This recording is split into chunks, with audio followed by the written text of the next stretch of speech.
Anem al Festival Jardins de Pedralbes. Allà aterren els Beach Boys, banda mítica nascuda a les platges de Califòrnia fa uns quants decennis i que fins i tot van acabar inspirant els Beatles. Imaginin-se de quants decennis parlem. Tot a punt pel concert, Jordi? Bona nit, Josep. Doncs molta expectació aquí als Jardins de Pedralbes, l'escenari ja a punt, amb les taules de surf per a l'arribada d'aquesta gran banda estrella dels 60 i sobretot per la seva gran cançó mítica, Surfing USA.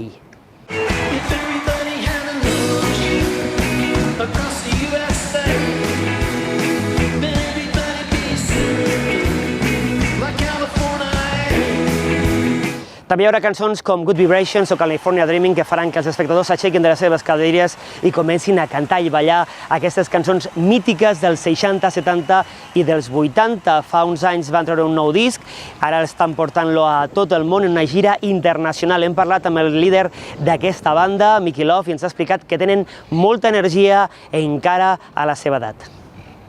Well, Tony Bennett is playing at the same festival, and he's, what is he, 90 or 91? I'm not sure, but he's our role model. You know, as long as you're healthy and you have the health and your ability to sing your songs, and as long as people want to come and hear you, I think that's how long the career goes.